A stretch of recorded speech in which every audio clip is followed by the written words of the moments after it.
The fastest way to destroy a marriage is to test how far someone will sacrifice for you.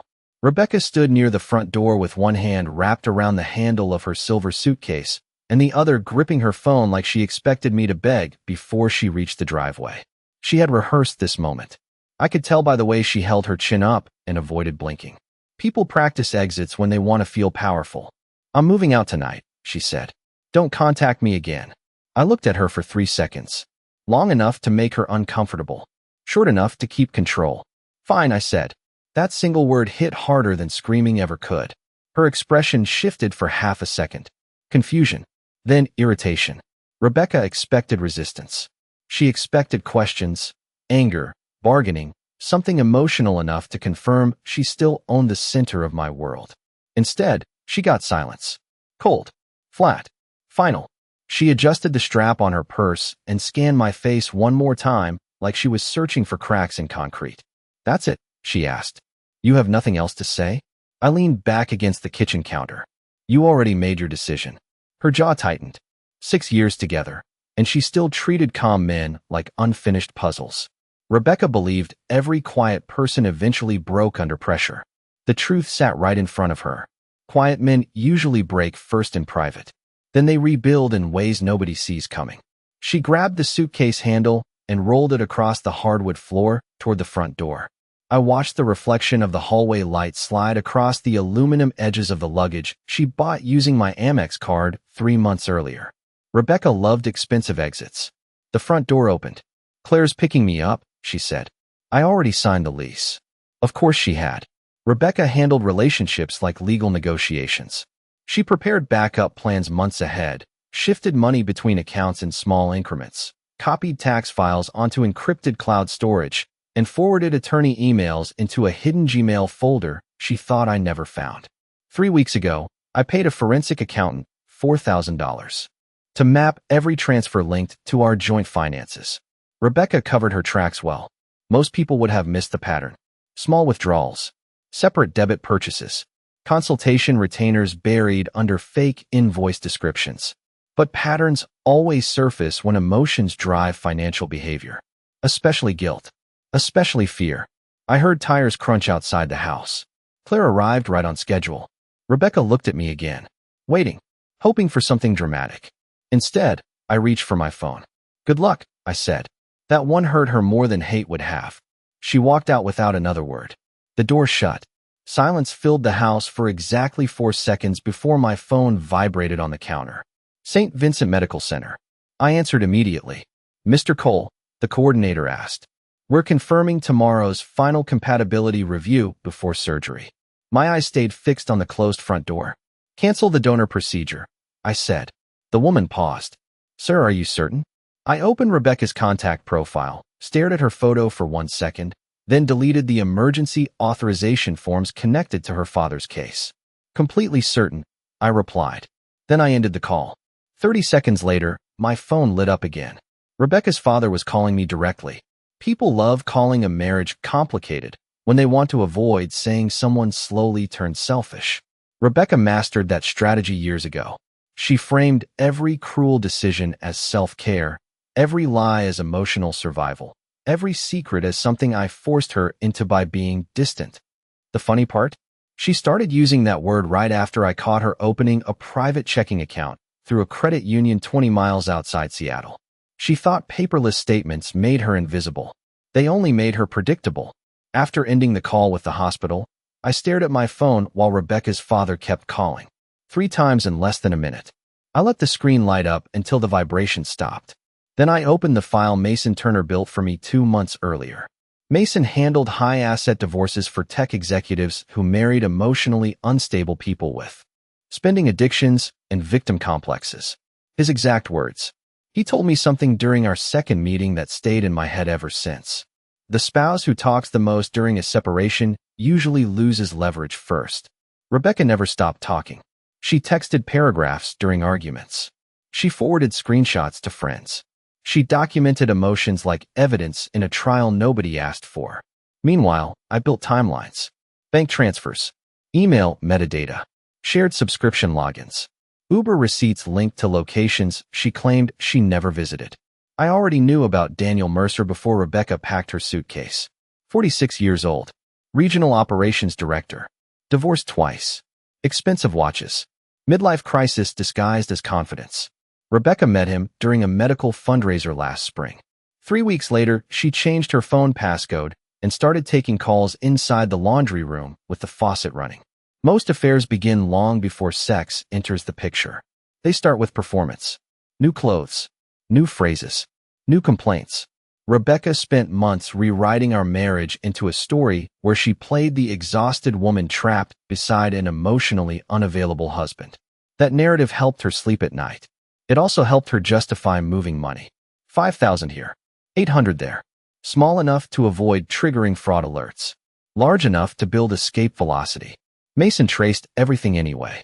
I remember sitting in his office while he pushed a folder across the desk toward me. She already prepared for divorce, he said. Question is whether she realizes you prepared too. Back then, I still planned to save the marriage. That sounds pathetic now, but sacrifice changes people. Especially when hospitals start attaching timelines to someone's survival odds. Rebecca's father, Richard, needed a kidney within 6 months. His numbers dropped every week. Dialysis drained him. Insurance delayed approvals. Transplant lists moved too slowly. I spent 4 months running compatibility testing without telling Rebecca because I wanted one thing in my life to arrive as proof instead of negotiation. Then the results came back. Perfect match. 98% compatibility. The transplant coordinator called it remarkably rare. Rebecca never learned any of this because she stopped listening to me long before the testing began. She only paid attention when money moved or emotions exploded. My phone buzzed again. Another incoming call from Richard, this time followed by a voicemail notification. I pressed play.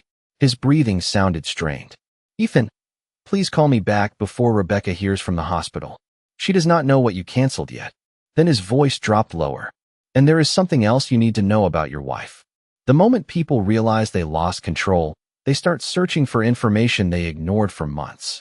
Rebecca called me 11 times before midnight. Then she switched tactics and started emailing instead. Short messages at first. Call me. Then longer ones. My father said the hospital contacted him. Then panic finally entered her typing. Ethan, what exactly did you cancel? I left every message unread. Silence works better when the other person watches it happen in real time. Around 1 in the morning, Mason sent me a secured link containing the final financial exposure report he finished that afternoon. I opened the document at the kitchen counter while Rebecca's wedding ring still sat beside the sink where she left it. The report mapped every asset connected to our marriage across the previous 18 months. Retirement accounts, brokerage transfers, real estate filings, business distributions, hidden liabilities. Rebecca spent 6 months preparing to leave me while assuming I spent those same months emotionally asleep. That assumption cost her everything. Mason flagged a series of transactions tied to Daniel Mercer through a consulting shell company registered in Nevada. Rebecca routed money into the account using fake interior design invoices. Daniel withdrew the funds 48 hours later through a corporate debit card. Hotels, restaurants, jewelry purchases, even a $3,000 charter reservation scheduled for next month in Miami. Affairs always create accounting trails because selfish people grow careless once fantasy starts feeling permanent. I leaned back and replayed Richard's voicemail again. There is something else you need to know about your wife. The wording bothered me because Richard hated conflict. Years of dialysis weakened his body but sharpened his instincts. He stayed quiet during most family arguments, especially when Rebecca attacked me over work hours or accused me of becoming emotionally unavailable. Richard always watched instead of reacting. Men from his generation respected observation more than performance. I finally called him back. He answered immediately, breathing harder than usual. Rebecca found out. I asked. About 20 minutes ago, he said. She drove to the hospital after they contacted me. I closed the financial report and walked toward my office. And Richard exhaled slowly. She screamed at the transplant coordinator in front of half the floor. That sounded accurate. Rebecca handled emotional pressure like a politician losing control during a live interview. Volume replaced strategy once panic entered the room. What did you mean earlier? I asked. The thing you needed to tell me. Silence stretched across the line. Then Richard lowered his voice. Daniel Mercer visited my office 2 months ago. My grip tightened around the phone. Richard owned a small commercial insurance firm downtown before kidney disease forced him into partial retirement. Why? I asked. He thought I already knew about him and Rebecca. I stopped walking. What? He made a mistake, Richard continued. He assumed Rebecca told me about the relationship. Every sentence slowed my pulse instead of raising it. Cold anger works that way. Sharp, focused, useful. Richard cleared his throat. Ethan, there is more. I sat down at my desk and opened a folder labeled Mercer Investigation. Mason built it after discovering Daniel carried over $400,000 in gambling debt hidden through private lenders. Say it, I told him. Richard hesitated again. Rebecca emptied part of your investment account last month because Daniel promised her they could double the money before the divorce finalized. My eyes moved toward the framed photo sitting near my monitor. Rebecca, smiling beside me during our 5th anniversary trip to Napa. Same smile, same performance, different audience. Then my phone buzzed with a new incoming message from Rebecca. One sentence. Daniel just disappeared with the money. Nothing exposes a fantasy faster than money disappearing. Rebecca spent months treating Daniel like an escape hatch from her boring marriage. Then $40,000 vanished overnight, and suddenly she remembered my phone number. She called again 5 minutes after sending the message about the missing money. I answered this time. Silence hit first. Sharp breathing. Then Rebecca spoke so fast her words crashed into each other. Daniel took everything from the account and stopped responding. I leaned back in my chair and opened the investment records Mason recovered earlier. How much? I asked. 30,000. Wrong. She froze. What? You moved $42,618 across 3 transfers. Another silence. Longer this time. Rebecca always hated precise numbers during arguments because facts pinned her into corners emotions could not unlock. You track my accounts? She asked quietly. You stole from a joint portfolio during a pending separation, I replied. That stopped being private the second you touched marital assets. Her breathing sharpened again. I pictured her standing somewhere inside Claire's apartment with her makeup half ruined and her entire future collapsing in stages. First the affair, then the money, then the surgery. Reality tends to arrive all at once after months of denial.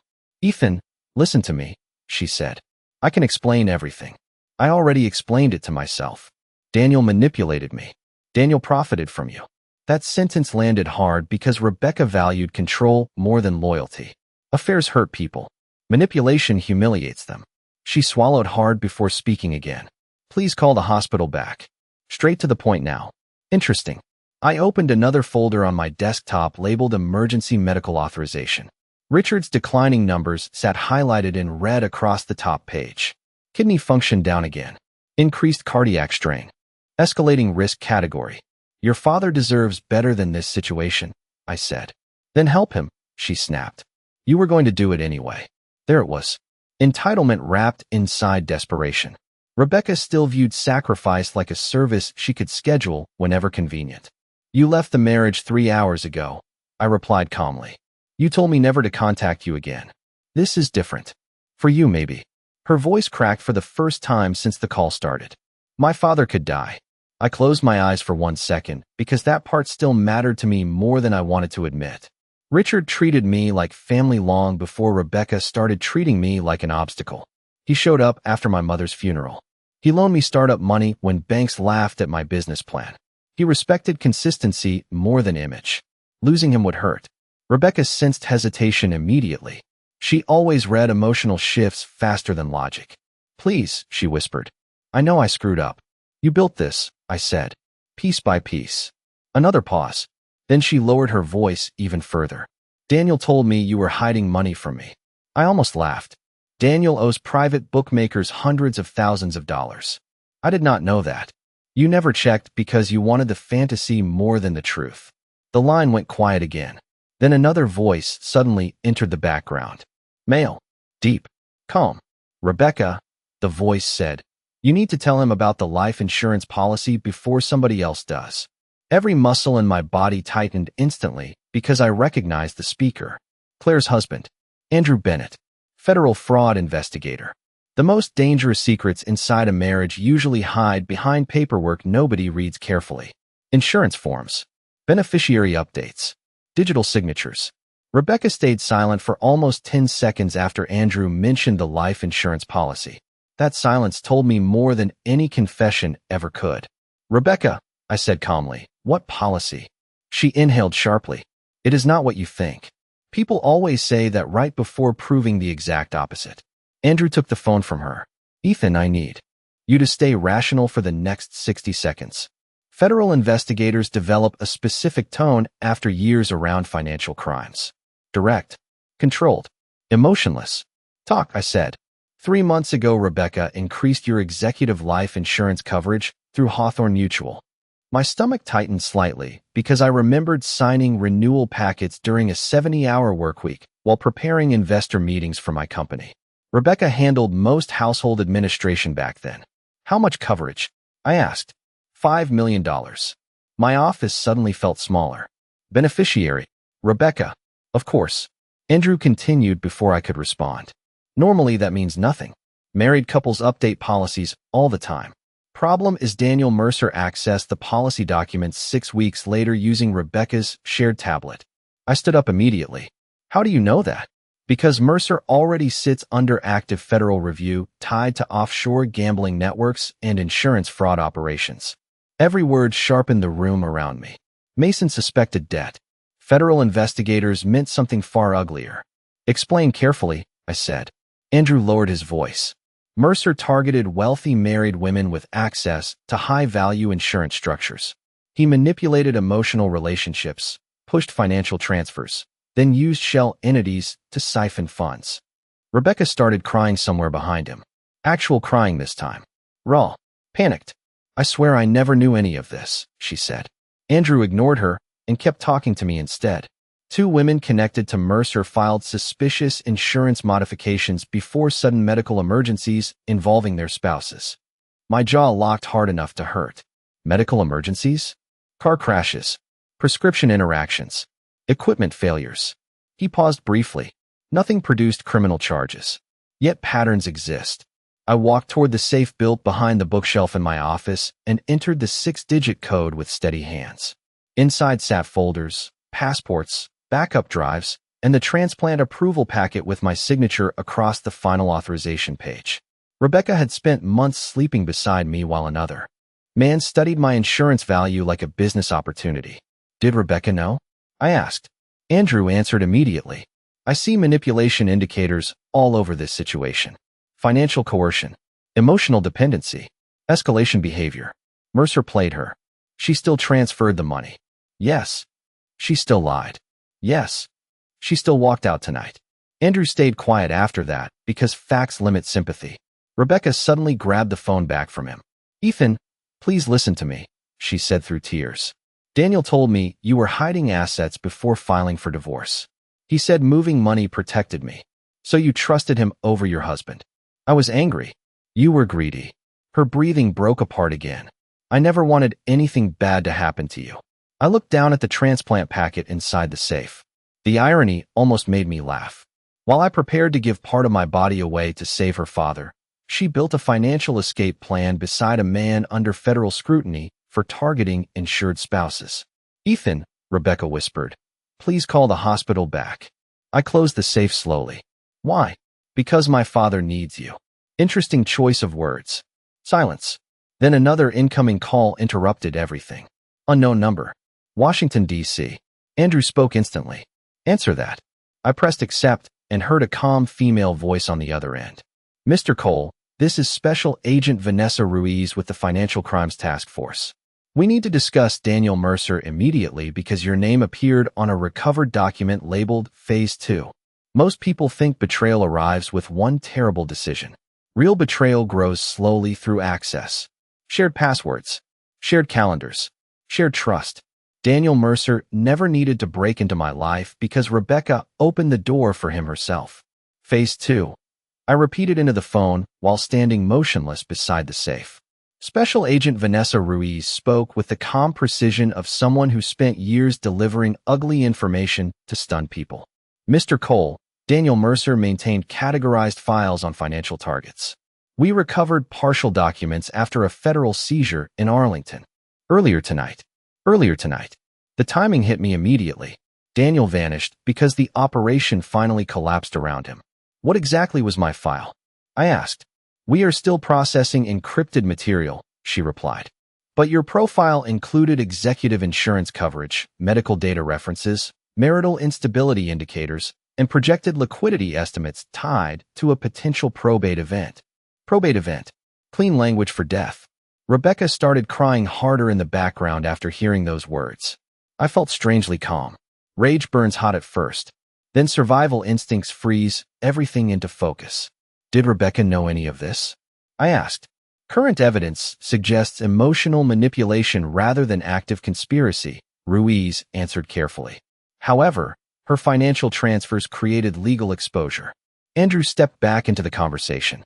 Ethan, agents searched Mercer's storage unit 2 hours ago. They recovered burner phones, insurance files, and recorded conversations. Recorded conversations with Rebecca? Silence. Tiny pause. Enough to confirm the answer before he even spoke. Yes.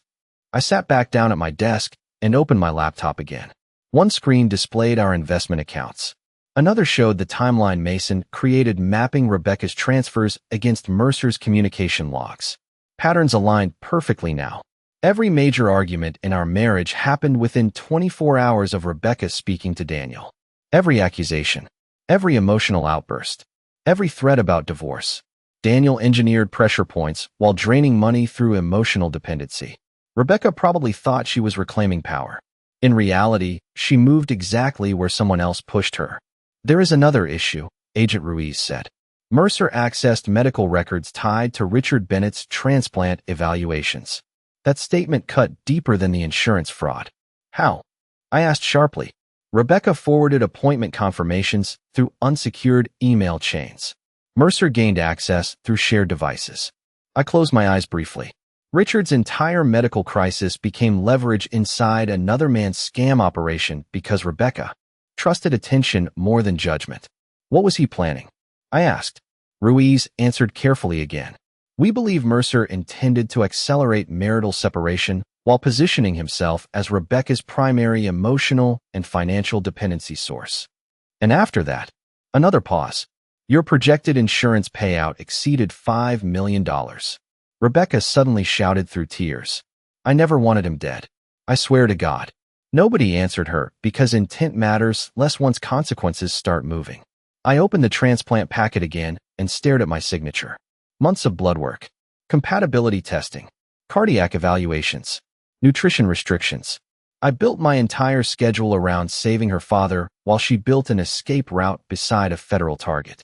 Then Ruiz said something that shifted everything again. Mr. Cole, Mercer also maintained a secondary file labeled donor contingency. My grip tightened around the phone. Explain.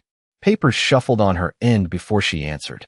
The file references delaying or disrupting a scheduled transplant procedure because, quote, recipient instability increases emotional leverage on spouse. My stomach dropped cold for the first time all night. Daniel never feared the surgery. He feared what the surgery would do to Rebecca if I became the man who saved her father's life. The worst part about manipulation is realizing somebody studied your emotional patterns longer than you studied theirs. Daniel Mercer understood Rebecca within weeks. I needed 6 years to accept who she actually was. After the call with Agent Ruiz ended, I stayed alone in my office reviewing every timeline Mason built for me. Dates mattered now. Sequences mattered. Once you strip emotions out of betrayal, what remains looks almost mathematical.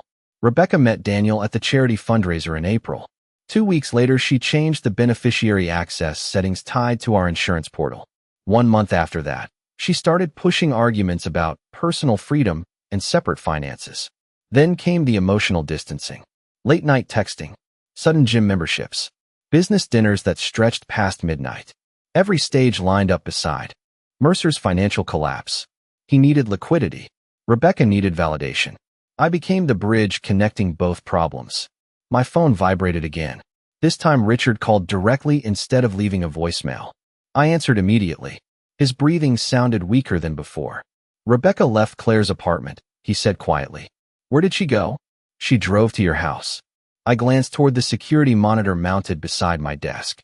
Empty driveway. She is not here yet. Then she is close. Richard paused to catch his breath. Ethan, she finally understands what happened. I almost asked which part. The affair. The fraud. The manipulation. The stolen money. The insurance file. The transplant cancellation. Too many disasters existed now to rank properly. I spent months warning her about Daniel, Richard continued. She kept defending him. Why? I asked. Because he made her feel admired. That answer hit harder than I expected because it explained everything. Rebecca never chased love. She chased reflection. Admiration acted like oxygen to her. Daniel fed that hunger while quietly converting her into a financial instrument. She told me something else tonight, Richard said carefully. Daniel pushed her to leave you before the surgery. My eyes narrowed toward the transplant packet still sitting open on my desk. I already know about the donor contingency file. No, Richard replied weakly. You do not know all of it. Silence stretched between us. Then he lowered his voice further. Daniel convinced Rebecca that if you saved my life, she would never emotionally escape you. Cold realization moved through me slowly. Mercer understood psychology better than finance. He recognized something Rebecca refused to admit to herself. Sacrifice creates loyalty stronger than romance ever can. If I became the man who gave her father another decade of life, every future argument inside our marriage would tilt in my favor forever. Rebecca would owe me emotionally in ways she could never balance. Daniel needed that surgery destroyed because dependency threatened his influence over her. She chose him anyway, I said quietly. Richard exhaled painfully. She chose attention over character. Headlights finally swept across the front security camera outside my house. Black SUV. Fast turn into the driveway. Driver's side door opening before the engine even stopped. Rebecca. Her face looked wrecked. Mascara smeared. Hair disorganized. Fear replacing ego in real time. She sprinted toward the front door holding her phone and shaking hands. Ethan, Richard whispered through the line. Whatever happens next, remember something important. What? You are finally seeing her without the performance. Then my front door alarm beeped because Rebecca started entering the emergency code she swore she would never use again. People reveal their true character during the exact moment their leverage disappears. Rebecca used to weaponize silence, distance, and emotional withdrawal because she believed I feared losing her. Tonight she stood inside our entryway shaking hard enough to miss the keypad twice while trying to enter the security code. Fear changed her rhythm completely. I walked downstairs slowly and unlocked the front door before she triggered the alarm again. Rebecca rushed inside immediately. Her mascara streaked down both cheeks. One heel strap hung loose near her ankle. She looked less like someone leaving a marriage and more like someone running from a collapsing building. Where is your phone? She asked breathlessly. On me. Please call the hospital back right now. Straight to the surgery again. Interesting. I closed the door behind her and studied her face carefully. No arrogance left. No rehearsed superiority. Just panic. You finally understand what Daniel was doing, I said. Rebecca pressed both hands against the kitchen counter like she needed physical support to stay upright. I swear I never knew about the insurance investigation. You knew enough to steal money. I thought we were divorcing anyway. So you accelerated it. Her eyes filled again. Ethan, listen to me. Daniel told me you already planned to leave after my father recovered. I almost smiled at the irony. Mercer understood exactly which insecurities to feed. Rebecca spent years terrified people only loved her conditionally. He exploited that fear until she confused manipulation with intimacy. You believed him because it benefited you emotionally, I replied. He made me feel understood. He profiled you. That sentence hit her harder than yelling ever could. Rebecca looked around the kitchen slowly like she suddenly realized how many memories still lived inside the house she stormed out of just hours earlier. Her eyes landed on the transplant nutrition packets stacked beside the coffee machine. Meal plans, medication preparation, recovery guidelines. She stared at them silently. You kept all this? She whispered. For months. Why did you never tell me? Because I wanted one thing in our marriage to arrive without negotiation. Rebecca covered her mouth instantly. Real guilt finally entered the room. Deep guilt moves differently than panic. Panic protects the self. Guilt forces self-awareness. My father knew, she asked quietly. Only after the compatibility confirmation. And you still plan to do it after everything between us? I looked directly at her. Richard earned my respect years ago. Tears rolled down her face again after hearing that, because she understood the implication immediately. I stayed loyal to her family while she emotionally relocated outside the marriage months ago. Her phone suddenly buzzed violently against the counter. Unknown number. Rebecca froze after reading the screen. What? I asked. She swallowed hard. Daniel. My expression stayed flat. Answer it. She hesitated. Ethan. Put it on speaker. Rebecca accepted the call with trembling fingers. Daniel's voice came through instantly. Calm. Controlled. Still performing confidence despite the federal investigation exploding around him. Rebecca, he said smoothly. You need to leave Ethan's house immediately. I leaned against the counter silently while listening. Federal agents already contacted him, Rebecca whispered. Brief pause. Then Daniel laughed softly. Actual laughter. Good, he replied. That means phase 2 probably reached him already. My eyes narrowed instantly. Rebecca looked horrified. What are you talking about? She asked. Daniel exhaled slowly before answering. Rebecca, Ethan was never supposed to survive long enough for the surgery to matter in the first place. Some people spend their entire lives searching for loyalty while repeatedly rewarding deception because deception feels more exciting in the beginning. Daniel Mercer understood that better than anyone I had ever met. Rebecca stood frozen beside the kitchen counter after hearing his voice admit everything with the same calm confidence he used to seduce her in the first place. What did you just say? She whispered into the phone. Daniel exhaled slowly like a man annoyed by unnecessary emotion. Rebecca, you became difficult after the transplant issue complicated things. Ethan staying alive long-term created financial instability. My expression stayed flat while listening because shock already passed. At that point, I only wanted clarity. Pure truth. Rebecca shook her head violently. You told me Ethan was hiding money from me. He was, Daniel replied casually. Successful men always hide money during divorce preparation. You said he planned to abandon me after my father's surgery. That part usually happens too. Rebecca looked toward me with absolute horror because she finally realized the ugliest detail inside the entire nightmare. Daniel never cared whether his lies sounded believable. He only needed them emotionally useful long enough to gain influence. You manipulated me, she whispered. Daniel laughed softly again.